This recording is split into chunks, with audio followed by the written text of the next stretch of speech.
നിങ്ങളുടെ favourite shows ഇനി ഒരിക്കലും മിസ്സാവില്ല. ഇപ്പോൾ C5 കാണും നിങ്ങളുടെ ഫേവറേറ്റ് ഷോസ് തികച്ചും സൗജന്യമായി. സ്വാഭാവികമായും ഇത്തരം ബന്ധങ്ങളിൽ മെന്റൽ പവർ കൂടുതലുള്ള കുട്ടി രണ്ടാമത്തെ ആളെ ഡോമിനേറ്റ് ചെയ്യും. കുട്ടികളാണെങ്കിലും തങ്ങളുടെ മനസ്സിൽ അടിയുറച്ചു പോയ വിശ്വാസങ്ങളും ധാരണകളും രണ്ടാമത്തെ ആളെ അടിച്ചേൽപ്പിക്കും. രണ്ടാമത്തെ ആൾ അത് പ്രതിഷേധമില്ലാതെ അനുസരിക്കുകയുള്ളൂ. മാഡം പറഞ്ഞത് ശരിയാ. സത്യമാമ പറയുന്നതനുസരിച്ച പത്മിനി ഓരോന്നും ചെയ്യുന്നതെന്ന് എനിക്ക് തോന്നിയിട്ടുണ്ട്. അമ്മേ, ജില്ലാ കളക്ടറുടെ മോളെ സത്യെന്ന് സ്കൂളുകാർ അവരോട് പറഞ്ഞോ? അതൊന്നും ആരോടും പറയരുതെന്ന് നീ സ്കൂളുകാരോട് പറഞ്ഞിട്ടില്ലേ? അതുകൊണ്ടാന്ന് തോന്നുന്നു അവരക്കാര്യം പറഞ്ഞിട്ടില്ലാന്ന് തോന്നുന്നു. പിന്നെ നമ്മുടെ വീടിന്റെ അഡ്രസ് അത് കേട്ടാ വിഷ്ണുവിനെ പെട്ടെന്ന് പിടികിട്ടില്ലേ അമ്മേ? അതൊന്നും ഇപ്പോഴത്തെ ഒരു പരവേശത്തിൽ ശ്രദ്ധിച്ചിട്ടില്ലാന്ന് തോന്നുന്നു. അല്ലെങ്കിലും PTPയിലെ നമ്മുടെ വീട് ഇരിക്കുന്നതിന് സമീപം വേറെ എത്രയോ വീടുകളുണ്ട്. അവരെ സംബന്ധിച്ച് ഏതോ ഒരു സത്യയുടെ വീട്. ഇപ്പൊ അവരങ്ങോട്ട് വരേണ്ട തടയാൻ എന്താ ചെയ്യേണ്ടെന്ന് വെച്ചാ അതാ ചെയ്യേണ്ടത്. അതെന്താ എങ്ങനെയാന്നൊന്നും എനിക്കറിയില്ല. അല്ലെങ്കിൽ ഇത്രയും നാള് നമ്മൾ ചെയ്തതെല്ലാം വെറുതെ ആവും.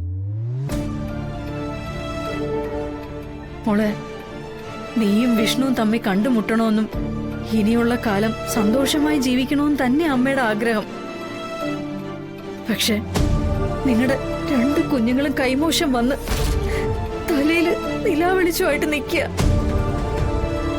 ഇത് നിങ്ങൾ തമ്മിൽ കാണാൻ ഒട്ടും പറ്റിയ ഒരു സന്ദർഭമല്ല മോളെ. ശാലിനി മോളെ, ഡീ, നീ എന്താടി ഒന്നും പറയാത്തത്? അമ്മ ഫോൺ വെച്ചോ?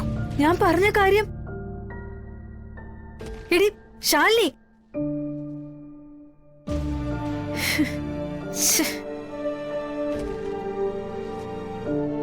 ഈശ്വരാ, ഞാൻ പറഞ്ഞത് അവക്ക് മനസ്സിലായോ എന്റെ ദേവി? എന്താ ശാലിനി?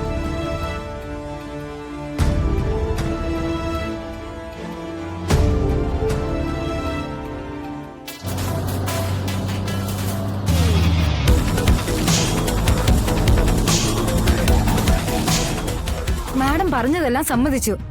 സ്കൂൾ ഗേറ്റിനുള്ളിൽ നിന്നാണല്ലോ രണ്ടുപേരെയും കാണാതായത്. അതെ, പക്ഷേ അപ്പൊ ക്ലാസ് തുടങ്ങിയിരുന്നില്ല. അത് നിങ്ങൾക്ക് രക്ഷപ്പെടാനും ഉത്തരവാദിത്തത്തിൽ നിന്ന് ഒഴിഞ്ഞു മാറാനുള്ള ന്യായീകരണമല്ലേ? ഇവിടെ സ്കൂളിലെ ടീച്ചേഴ്സും സെക്യൂരിറ്റി ജീവനക്കാരും എല്ലാവരും ഉണ്ടായിരുന്നു. കുട്ടികളും എത്തി തുടങ്ങിയിരുന്നു. നിങ്ങളെ വിശ്വസിച്ചാണ് മാതാപിതാക്കൾ കുട്ടികളെ സ്കൂളിലേക്ക് അയക്കുന്നത്. ഞങ്ങൾ ഉത്തരവാദിത്വത്തിൽ നിന്ന് ഒഴിഞ്ഞു മാറാൻ ശ്രമിക്കുന്നില്ല. കാര്യങ്ങള് കൂട്ടായി നമുക്ക് ആലോചിക്കാന്നാ പറഞ്ഞത്. മാഡം, അത് ശ്യാമ അവര് പറയുന്നൊന്നും കേൾക്കാനാവില്ല വിഷ്ണുവേട്ടാ. പപ്പിയെ സ്കൂളിൽ കൊണ്ടാക്കിയിട്ടാ രോഹിത് മടങ്ങിയത്. അതും ആ ഗേറ്റിനുള്ളില്. അതിൽ കൂടുതൽ എന്താ പാരന്റ്സ് ചെയ്യേണ്ടത്? സ്കൂൾ സമയം തീരുന്നത് വരെ കാവിലിരിക്കണോ? പിന്നെ എന്തിനാ ഈ ടീച്ചേഴ്സും സെക്യൂരിറ്റി ജീവനക്കാരൊക്കെ? പിന്നെ എന്തിനാ ഇവര് ചോദിക്കുന്ന ഫീസ് കൊടുത്ത് കുട്ടികളെ സ്കൂളിലേക്ക് അയക്കുന്നേ? മേഡം, കിഡ്നാപ്പിംഗ് ഒന്നുമല്ല നടന്നിരിക്കുന്നതെന്ന് ഞങ്ങൾക്ക് ഉറപ്പുണ്ട്. പുറത്തുനിന്നുള്ളവരാരും സ്കൂൾ വളപ്പിനുള്ളിൽ കടന്നിട്ടുമില്ല. 2 കുട്ടികൾ സ്കൂളിൽ നിന്ന് ചാടിപ്പോകാൻ സ്വമേധയാ തീരുമാനിച്ച തടയുന്നതിന് ഞങ്ങൾക്കൊരു പരിധിയുണ്ട്.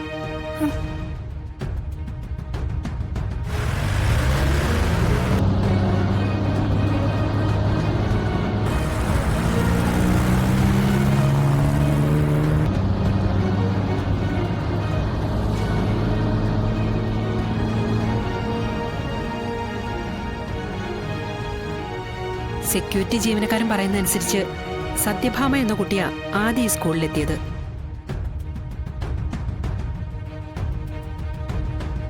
ആ കുട്ടി ക്ലാസ്സിലേക്ക് പോകാതെ ഗേറ്റിന് സമീപം പത്മിനിയെ കാത്തു നിൽക്കുകയായിരുന്നു. പത്മിനി എത്തിക്കഴിഞ്ഞിട്ടും 2 പേരും ക്ലാസ്സിലേക്ക് പോയില്ല. കുറച്ചു സമയം അവിടെ തന്നെ ചുറ്റിപ്പറ്റി നിന്നിട്ട് സെക്യൂരിറ്റിയുടെ കണ്ണ് വെട്ടിച്ച് പുറത്തേക്ക് പോയെന്ന് വേണം കരുതാൻ. അതായത് 2 പേരും സ്കൂളിൽ എത്തുന്നതിന് മുമ്പ് തന്നെ ഇത് സംബന്ധിച്ചൊരു പ്ലാൻ തയ്യാറാക്കിയിരുന്നു. പദ്ധതിയിട്ടത് സ്കൂളിലെത്തിയതിനു ശേഷം ആവാനും മതി. പക്ഷേ ഇത് സംബന്ധിച്ച് വ്യക്തമായ പ്ലാൻ രണ്ടുപേരുടെയും മനസ്സിലുണ്ടായിരുന്നു. ഞാൻ സത്യയോടൊന്ന് സംസാരിച്ചോട്ടെ? ഇപ്പോഴോ?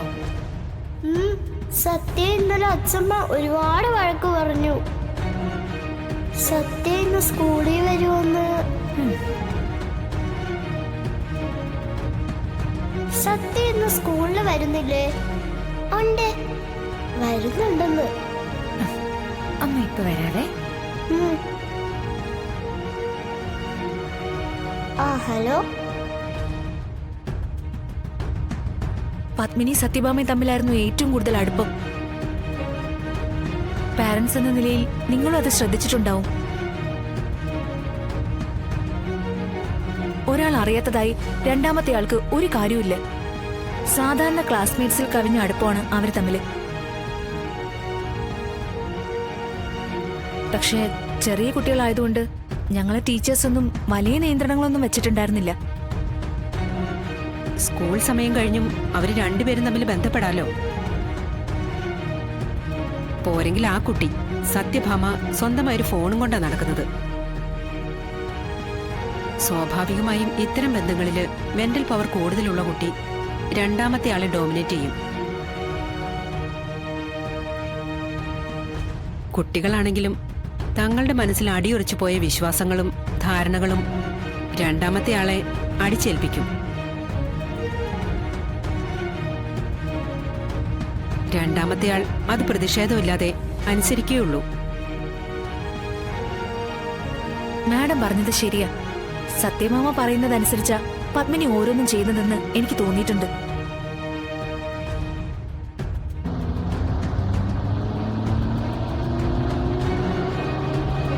ആരെയും പേരെടുത്തൊന്നും പരാമർശിക്കണ്ട മിസ്. ശരി, മതി, വാ. രോഹിത്, വരാനാ പറഞ്ഞത്.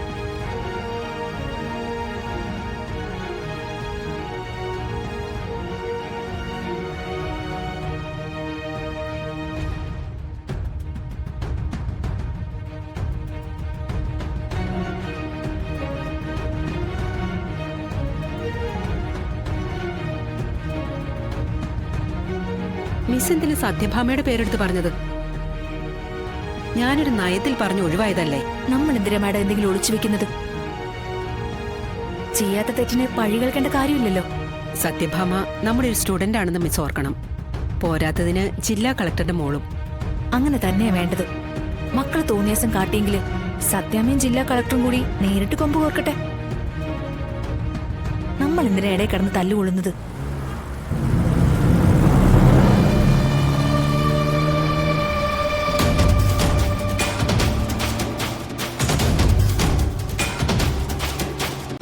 ഡൗൺലോഡ് ചെയ്യൂ C5 ആപ്പ്. കാണൂ എല്ലാ എപ്പിസോഡുകളും സൗജന്യമായി.